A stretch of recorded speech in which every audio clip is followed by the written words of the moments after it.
dementia researcher with a blog and a rating. I am now a terrifying 5 months into maternity leave, and this month, in my regular blog, I'll be thinking about making the decision to start, or to expand, a family when working in academia. For some reason, I never really spoke to other people about having children. Given the personal nature of my blogs, it may surprise you to know that I'm a pretty private person. I keep my cards close to my chest. So close, in fact, that some friends have literally learned that I've had a baby through these blogs, for which I can only apologise. The week after I got married, a friend of mine asked when we were going to have a baby, and I was frankly horrified. Previously to that, no one had really inquired about my reproductive aims. At the time, during the COVID lockdown, I was furloughed from my work in the Church of England, so it wasn't really on the agenda. I'm very close to my sister, but the day I told her I was pregnant, or rather refused a glass of birthday champagne and ordered a decaf coffee in her presence, even she admitted that she hadn't really known where I stood on the whole children thing, as I hadn't ever wanted to discuss it. Now, though, it seems like having a baby has opened the floodgates for people to have those conversations with me, whether I like it or not. I was having lunch with a girl I only vaguely know this week, and she asked me whether my partner and I are planning on having a second child. I'm barely recovered from the first one, to be honest, but now that I've demonstrated that having a baby is something I'm open to, evidently there is interest in how many I might consider producing. When confronted with the question of having another child, though, I didn't know how to answer. There are just so many issues to consider. Having a baby is never straightforward. I consider it such a privilege that I've been blessed with a child, when I know that wanting a baby and actually having a baby are two very different things. We are incredibly fortunate that becoming pregnant was easy, not requiring additional intervention, which isn't the case for everyone. We also happen to have lucked out with a baby who very rarely cries, sleeps like an absolute champion, and isn't particularly fussy. He makes it so easy to imagine life with a second, based upon the assumption that any subsequent offspring would be identical in temperament, which I'm confident they wouldn't be. However, having chosen the line of work that I have, the reality is I just don't know whether it would be feasible to expand our family. If you've been following this blog series, you may also have caught the podcast that I recorded recently with Dr. Laura Prato and Dr. Aisling McFall. Do give it a listen if you haven't.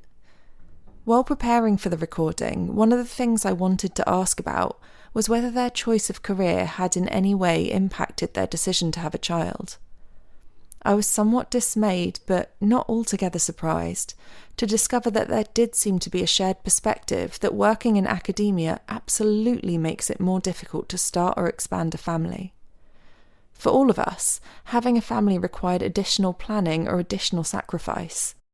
While friends in other fields might simply decide that the time was right, for those of us on short, fixed-term contracts, it isn't so simple. The time might be right for one's family, but if you're coming to the end of a contract, having a baby might mean not having a job to come back to, relying on minimal income during parental leave, or not being entitled to enhanced maternity provision.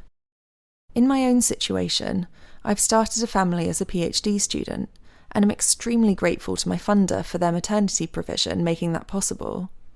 On a stipend, however, providing for one child will be a stretch, and a second would be impossible, particularly when, as I've previously mentioned, as a postgraduate student in the UK, you're not eligible for the financial assistance with childcare that you would otherwise be entitled to as a working parent or indeed as an undergrad.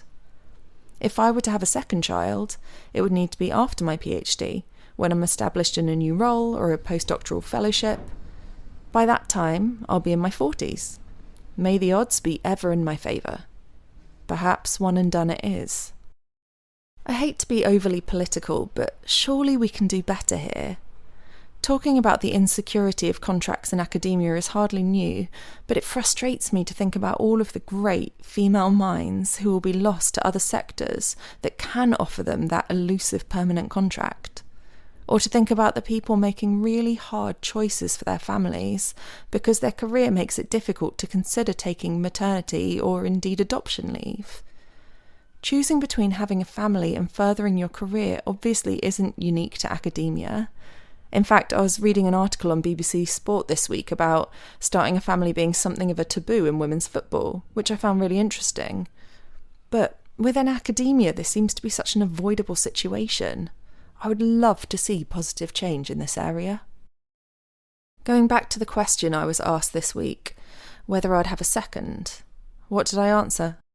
Well, I shrugged, and I said that I'm so lucky to have the one that I have, that I don't know what will happen because work makes things a little complicated, that I love having siblings that I'm close to and probably would want that for him, but that he will always be enough.